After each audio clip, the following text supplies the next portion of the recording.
Dan sampai jumpa kembali di Talkshow Bung Eka, dan ini mencoba untuk melalui bagaimana membahas dan juga berdiskusi Talkshow Bung Eka yang selama ini biasanya di kafe-kafe karena pandemi COVID-19. Tentunya kita mencoba untuk menghadirkan bahasan-bahasan menarik di tahun 2001 ini, dan ini yang perdana untuk tahun 2021, dan untuk mengangkat tema tentang revisi Undang-Undang Pemilu.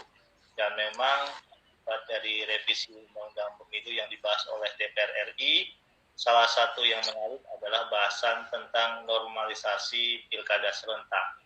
Dan memang berdasarkan Undang-Undang nomor 10 tahun 2016 tentang pilkada, ini ada periode 5 tahun pilkada yang belum dilaksanakan sebelum pilkada serentak, ya ini pilkada 2022 dan juga pilkada 2023. Jika merujuk kepada undang-undang tersebut, maka di Sumatera Selatan di tahun 2022 itu ada pilkada musim Banyuasin. Di 2023 ada Purwaku Kota Palembang, dan juga Pilgub Sumatera Selatan, ada pilkada Banyuasin, dan juga pilkada Purwaku Prabu Muli, dan juga pilkada Purwaku Lubuk Linggau, dan juga ada di beberapa daerah lain ya. Pilkada di 2023. Tetapi dengan adanya keputusan Mahkamah Konstitusi yang mengamanahkan tentang pemilu serentak, termasuk pemilu daerah atau pilkada di tahun 2024, dan ini terdapat dalam Undang-Undang Nomor 7 tahun 2017 tentang pemilu. Tentunya ini menjadi menarik ketika nantinya pilkada di 2022 dan 2023 itu tidak dilaksanakan pada tahun yang semestinya. Artinya dilaksanakan pada tahun 2024. Ini berdasarkan keputusan Mahkamah yang tertuang juga dalam Undang-Undang Nomor 7 tahun 2017 tentang pemilu. Dan kemarin atau 9 Desember 2020 itu merupakan pilkada yang terakhir untuk periode 5 tahun sebelum pilkada serentak. Tentunya ini masih tarik ulur ya, kalau kita lihat dinamika di presiden namanya, kalau dilihat dari opini media massa, pihak eksekutif menolak revisi undang-undang pemilu. Artinya tetap dilaksanakan pada tahun 2024. Nah, kalau melihat hal ini, kita mencoba untuk mengulasnya dengan para narasumber yang sudah kita pilih, dan malam hari ini di Talkshow FK kita menghadirkan narasumber yang juga masih muda, milenial. Ini teman saya di tingkat juga di SMA Muhammadiyah 1 ya, Palembang, mantan ketua OSIS juga nih, saya review kembali, dan juga aktivis di negeri, dan sekarang menjadi dosen Fakultas Hukum Universitas Sriwijaya, dan sehari-harinya tentunya membahas mengenai hukum tata negara, yaitu Bung Bedeng Zawawi SHMH. Semoga ke depan bisa mentor ya. Selamat malam Bung Bedeng. Selamat malam Bung Fatur. Ya, kita membahas tentang pilkada serentak 2024, realitis-kah? Dan ini tampaknya menjadi dinamika. Kalau berdasarkan tadi yang saya ulas di awal, dan juga mungkin ada pandangan awal terkait dengan hal ini, kalau Bung Dedeng sendiri menilainya seperti apa revisi Undang-Undang Pemilu ini? Kalau kita lihat memang Undang-Undang Nomor 7 tahun 2017 ini kan pelaksanaannya belum ya, atau sudah direvisi gitu loh. Ini seperti apa Bung lihatnya? Silakan Bung. Baik, terima kasih Bung Fatur, terima kasih hadirin-hadirin yang berkesempatan untuk bergabung melalui diskusi atau semacam sharing atau semacam berbagi pemikiran melalui Instagram ini ya. Saya juga apresiasi dari Bung Fatur menggunakan diskusi ini atau semacam pemikiran yang update ini ya. Saya juga ketika diundang Bung Batur cukup kaget juga. Ternyata ketika saya baca tentang undang-undang revisi pemilu ini, ternyata menarik sekali ya. Ternyata menjadi suatu perdebatan yang sengit juga di DPR, dan partai-partai politik yang ada sudah itu berimplikasi dan berdampak pada pemilihan kepala daerah, sudah itu hampir di setiap daerah yang ada, baik tingkat provinsi, dalam hal ini gubernur dan wakil gubernur, baik tingkat kabupaten, bupati atau wakil bupati, baik juga tingkat kota atau wali kota atau wakil wali kota, yang juga tentunya dalam sistem pemerintahan sangat berpengaruh pada aspek perdebatan ini ya. Nah, oleh karena itu tentu juga partai politik memiliki semacam kepentingan, memiliki suatu perhatian, dan tarik ulur yang sangat intens menurut saya terjadi di Senayan sana. Mungkin terjadi lobby-lobby semacam politik, mungkin kepentingan, baik yang sebelumnya kutub partai yang selama ini bisa bergabung bisa terbagi dengan kondisi kepentingan yang ini ya. Sehingga sebenarnya saya kalau kita lihat di dunia maya juga berita-berita tentang revisi undang-undang pemilu ternyata update sekali. Misalnya ketua umum parpol ikut bersuara semua, sudah itu partai politik ada yang pasang kuda-kuda, ada yang lagi pasang strategi, ada yang langsung mengeluarkan pernyataan-pernyataan, langsung mengeluarkan kartu-kartu truf ya. Oleh karena itu undang-undang pemilu ini menjadi sangat urgent untuk dibahas. Nah, ketika Bung Batur mengundang saya terkejut juga. Wah, ini kayaknya cepat sekali, ini update sekali ya. Sehingga saya membaca, oh ternyata kepentingan dalam ketatanegaraan Indonesia itu urgent sekali membahas tentang pemilu. Karena di undang-undang pemilihan umum itu adalah pemilihan presiden, wakil presiden, Dewan Perwakilan Rakyat, Dewan Perwakilan Daerah, dan Dewan Perwakilan Rakyat Daerah atau DPRD yang diatur melalui Undang-Undang Nomor 7 Tahun 2017 tentang pemilihan umum, itu menjadi jantungnya dalam sistem perpolitikan di Indonesia.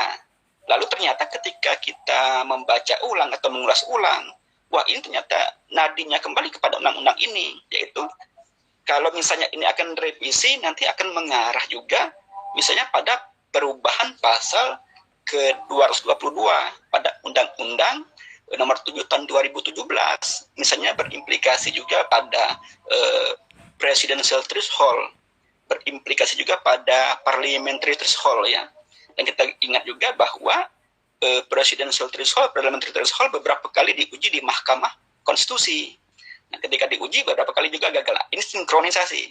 Lalu berimplikasi juga pada Undang-Undang Nomor 10 Tahun 2016. Nah, Undang-Undang Nomor 10 Tahun 2016 ini tentang pemilihan gubernur, bupati, wali kota menjadi undang-undang. Padahal Undang-Undang Nomor 10 Tahun 2016 ini adalah tentang perubahan kedua Undang-Undang Nomor 1 Tahun 2015 tentang Perpu atau Peraturan Pemerintah Pengganti Undang-Undang. Nah, ketika undang-undang ini dikonsep, saya masih ingat filosofi pemikirannya ketika itu bahwa memang yang mengonsep dan menggagas undang-undang ini ketika itu menyuarakan untuk adanya pemilihan kepala daerah itu dilaksanakan secara serentak pada tahun 2024. Nah, mungkin kalau kita lihat di pasal 201 seperti yang dikatakan oleh Bung Batur, ada tahapan-tahapan, ada ketentuan-ketentuan, sehingga nanti finalnya itu di 2024 itu diharapkan oleh pembentuk undang-undang ini agar pilkada di seluruh Indonesia itu dilaksanakan secara serentak. Itu hak tujuannya. Tetapi menjadi permasalahan seperti yang kata Bung Batur tadi, memang misalnya tahun 2022 akan ada pilkada. Tidak hanya di Sumatera Selatan mungkin ya, mungkin di daerah-daerah lain juga ada kepala daerah yang habis masa jabatannya. Di Sumsel sendiri misalnya seperti yang disebut oleh Bung Batur, ada beberapa daerah yang 2002 itu habis, semestinya idealnya itu melaksanakan pilkada. Lalu 2003 itu ada beberapa kabupaten yang masa jabatannya habis, sehingga dia harus melaksanakan pemilihan kepala daerah seidealnya. Tetapi dengan ketentuan undang-undang ini, maka ditunda sampai dengan 2024. Lalu yang mengisi jabatan itu adalah penjabat nanti. Penjabat sampai pada 2024. Itu filosofinya ya. Nah, tetapi permasalahannya adalah sekarang ini ingin dirubah, ingin direvisi undang-undang ini. Nah, ini yang menjadi perdebatan dan kepentingan. Saya belum melihat semacam urgensitas dan alasan penting apa yang mendasari dari perwakilan di legislatif ya untuk melakukan revisi undang-undang ini atau mempertahankan undang-undang ini ya. Jadi kalau saya lihat undang-undang ini pertama filosofi terbentuknya Undang-Undang Nomor 10 Tahun 2016 tentang Pilkada itu sebenarnya ketika itu adalah untuk memang keseragaman agar Pilkada dilaksanakan serentak di seluruh negara kesatuan Republik Indonesia pada tahun 2024. Nah, tetapi ini masuk prolegnas akan ada revisi. Misalnya revisi ini 2022 tetap dilaksanakan, 2020 tetap dilaksanakan kalau ini disetujui. Nah, tetapi urgensitas kepentingan yang sangat mendesak maksud saya itu yang kira-kira yang memenuhi syarat dalam pembuatan undang-undang itu saya belum melihat di sana. Dan misalnya ada kepentingan sosiologis yang mendesak, kepentingan politik yang mendesak misalnya, jadi belum terlihat dari apa yang disampaikan oleh perwakilan legislatif termasuk oleh partai-partai politik. Nah, yang saya lihat sekarang sepertinya masih memikirkan tentang kepentingan dari semacam kepentingan parpol sendiri, atau kepentingan bagaimana strategi memenangkan pilkada, atau kepentingan mungkin melihat calon-calon dari partai-partai politik yang sedang ada.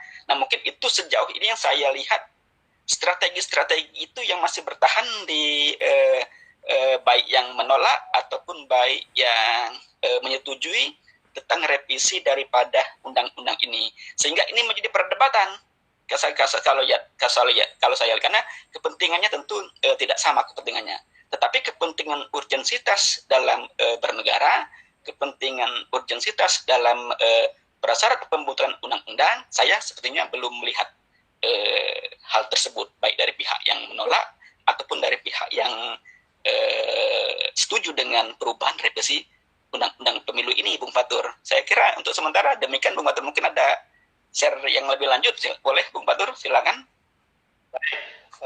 Tadi sudah ada gambaran lah sedikit terkait bagaimana ikhwal awal gitu ya, bagaimana isu undang-undang pemilu itu sendiri. Dan tentunya memang ini menjadi tengah kita termasuk di Sumatera Selatan. Kalau penyelenggara baik tingkat pusat sampai tingkat daerah, kalau kita lihat sudah ada sebagian beropini di media bahwa ini berat sekali kalau dilaksanakan serentak di 2024, Pileg, Pilpres, dan juga DPD, dan juga Pilkada serentak. Walaupun waktunya berbeda. Kalau kita lihat, kalau dari plan jadwal yang sudah tergambar, pemilu nasional itu di awal tahun, mungkin sekitar Maret atau April, sedangkan untuk pilkada serentak nasional itu di November akhir tahun 2024. Dan mungkin salah satu implikasi yang menarik dari sisi ini adalah ketika nanti diterapkan di tahun 2024 adalah bagaimana di sejumlah daerah tentunya pilkada itu ditunda gitu kan. Misalkan Musi Banyuasin dan juga 7 kabupaten kota yang lain yang melakukan pilkada di 2023 otomatis tertunda, dan termasuk pilkada gubernur ya yang juga ditunda di 2024. Nah, ini seperti apa implikasi terutama terkait dengan secara sisi hukum ketatanegaraan, kewenangan pemerintah daerah jika ini di PD atau penjabat bupati, karena ada yang waktunya rentang lama 2022 sampai 2024 hampir 3 tahun gitu kan, kalau sampai akhir 2024 di bulan November. Nah, ini ada secara implikasi kewenangan Bisa nggak dari sisi hukum ini dijabarkan? Baik, Bung Fatur.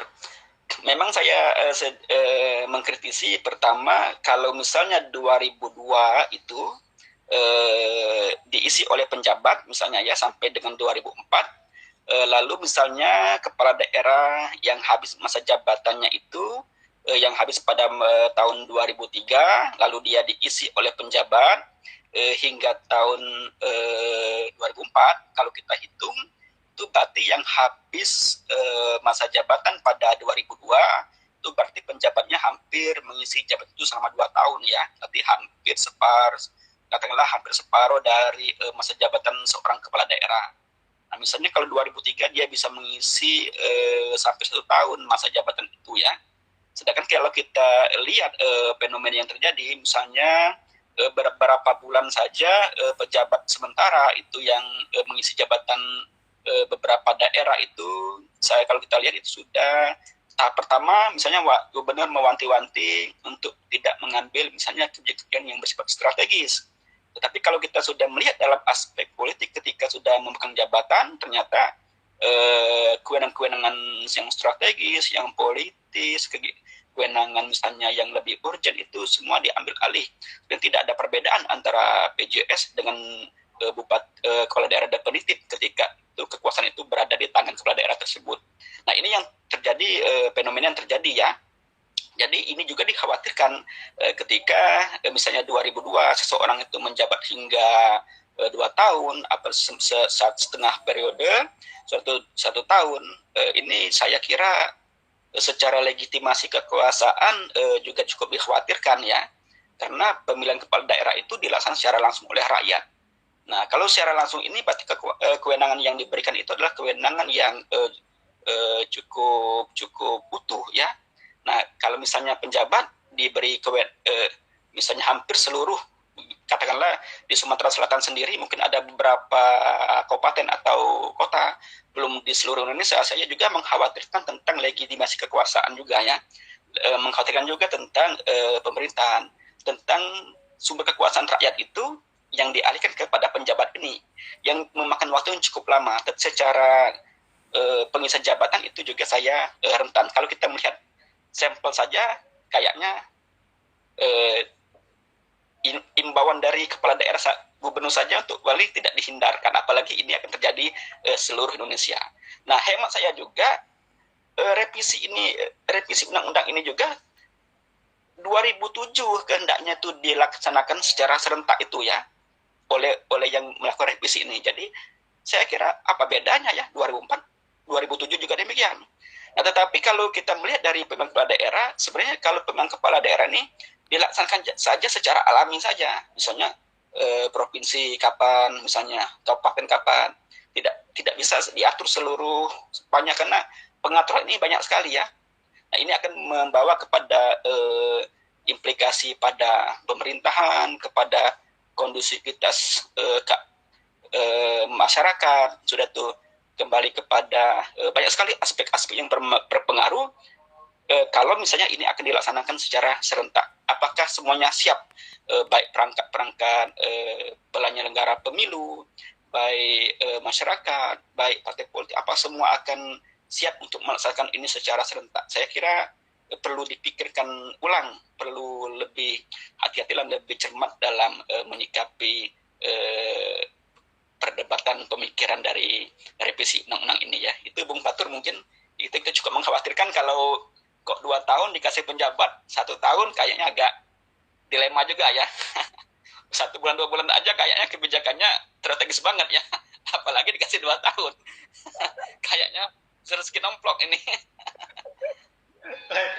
Boleh Deng, satu hal, ini kan bahwa di tahun 2021 ini tidak ada apa namanya yang ya, yang apa namanya yang utama di 2021 di DPR RI yang diajukan oleh pemerintah. Artinya 2021 ini tidak ada revisi undang-undang pemilu, dan dengan apa namanya respon dari pemerintah dalam ini melalui Mendagri sudah memberikan komentarnya, KSP juga sudah memberikan komentarnya, bagaimana respon pemerintah terhadap revisi Undang-Undang Pemilu. Dan kalau kita baca di media juga mayoritas parpol yang menolak revisi undang-undang, terutama yang normalisasi pilkada dan sebagainya, itu lebih dari 50% kalau dihitung dari secara kursi. Tentunya dengan asumsi ini tanpa melihat nanti dinamika di tahun 2022 bahwa undang-undang pemilu tetap mengacu pada di tahun 2024. Pilkada serentak dan pemilu nasional dan juga pilkada serentak 2024. Kalau dari sisi sebenarnya plus minusnya di mana? Pemilu serentak dengan pilkada serentak dengan yang biasa, yang memang normalisasi yang biasa, habis 2022 pilkada, habis 2023 pilkada dengan secara serentak seperti ini. Kalau pandangan ya, baik Bung Batur. Pertama, Bung Batur, kita ini kan dalam Indonesia bernegara ini kan ada ya tingkatan provinsi, kabupaten, kota ya, tingkatan daerah. Suatu ada kepala-kepala daerah dan itu cukup banyak ya. Sudah itu kembali kepada demokrasi di masyarakat. Kita kembali kepada misalnya penyelenggara pemilu. Saya penyelenggara pemilu beberapa kali menyuarakan tentang sangat berat untuk misalnya kalau ini dilaksanakan secara serentak. Nah, saya kira misalnya kalau dia misalnya dilaksanakan, saya lebih sependapat kalau misalnya pilkada itu dilaksanakan secara alami, Bung Batur. Memang saya pertama sependapat ketika undang-undang pilkada itu dilaksanakan, memang saya sependapat bahwa tujuan awal dibentuk undang-undang pilkada ini adalah memang untuk agar diseragamkan atau diserentakkan awalnya. Memang tujuan itu. Nah, waktu itu saya sependapat. Tapi ketika memang ini dilaksanakan, saya juga berpikir apakah ini bisa dilaksanakan dengan serentak demikian ya untuk Indonesia, untuk diseragamkan, apalagi di seluruh negara kesatuan Republik Indonesia. Nah, apalagi misalnya kunci daripada penjabat tadi cukup lama misalnya kita akan mengisi itu. Tapi menurut saya lebih efektif kalau untuk pilkada ini pemilihan gubernur, wakil gubernur, bupati atau wakil bupati, kota atau wali kota itu dilaksanakan secara alami saja. Maksudnya tetap dilaksanakan setiap daerah yang akan melaksanakan silakan saja ya. Tetapi kalau harus diseragamkan, harus diserentakkan, saya kira masih agak sulit untuk dalam hal pelaksananya. Saya khawatir dampak atau implikasinya itu apakah ini benar-benar berhasil dengan baik atau tidak, Bung Batur. Untuk pelaksanaan secara serentak itu, baik aspek politiknya, sudah itu baik aspek efektivitas di masyarakat, sudah itu baik misalnya calon-calon yang terpilih. Jadi memang banyak aspek yang harus harus dipertimbangkan, misalnya ketika itu harus serentak atau tidak ya. Tetapi kembali pertanyaannya bahwa pilkada serentak seluruh Indonesia ini belum dilaksanakan. Itu baru akan dilaksanakan 2024. Jadi belum terlaksana. Jadi kita belum bisa katakanlah semacam mengevaluasi secara langsung ya. Kita hanya baru menduga-duga saja dampaknya ini ya. Tapi kalau misalnya sudah dibuat perangkat-perangkat yang kuat, sudah bisa diantisipasi hal-hal yang misalnya tidak diinginkan, misalnya untuk hal-hal lain, saya kira boleh-boleh saja. Nah, tetapi untuk mengevaluasi ini secara konkret, Batur saya kira setelah 2004 dilaksanakan. Nah, apakah itu bisa efektif berjalan dengan baik atau tidak? Tentu implikasinya kita harus memakan tanda kutip, memakan korban. Memakan korban ini termasuk pada misalnya yang saya ikut tadi, legitimasi dari penjabat yang masuk misalnya kan, untuk waktu yang lama. Nah, namun saya berpikir juga, Bung Batur, ini kehendaknya 2024 itu langsung, tapi revisi undang-undang pemilu ini harapannya 2027, jadi tidak ada bedanya, Bung Batur. Sama aja, maksudnya 2027 itu sudah selesai serentak. Jadi filosofinya saya kira berpikir hanya mengundur waktu saja untuk dilaksanakan secara serentak tersebut. Nah, kalau demikian pemikirannya, kenapa tidak 2004 saja? Misal 2024 saja dilaksanakan untuk pelaksanaan serentak. Kenapa harus menunda ke 2027? Jadi alasan itu tidak, saya kira jangan dibuat secara alasan politis. Nanti pada saat menjelang 2027 perubahan lagi, nanti ada pemikiran-pemikiran lagi untuk aspek politik lain. Nah, jadi di legislatif sana yang prasyarat membentuk undang-undangnya, misalnya 2024 itu, urgensitasnya bagi bangsa Indonesia itu kira-kira apa kira-kira? Nah, kita belum mendengar urgen itu yang dari pemerintah, kajian akademisnya mengapa dia harus serentak, misalnya ya. Dari partai politik, mengapa dia harus serentak, mengapa tidak serentak. Nah, urgensitasnya bagi kepentingan nasional negara Indonesia. Itu kita selama ini masih mendengar pemikiran-pemikiran atau pendapat yang dalam konteks kepentingan politik itu, Bung Fatur. Tetapi saya juga belum melihat kajian akademik bahwa ini benar-benar untuk keutuhan, misalnya untuk kepentingan bangsa, untuk kepentingan negara, untuk sistem ketatanegaraan, untuk sistem pemerintahan yang stabil, misalnya kan. Kalau misalnya ini diuji, misalnya serentak, maka keuntungan untuk ini lebih begini, kalau tidak serentak begini. Nah, kajian akademiknya mungkin belum tergambar dengan kuat sepertinya, Bung Batur. Jadi dalam konteks ini masih menjadi perdebatan-perdebatan saja, Bung Batur.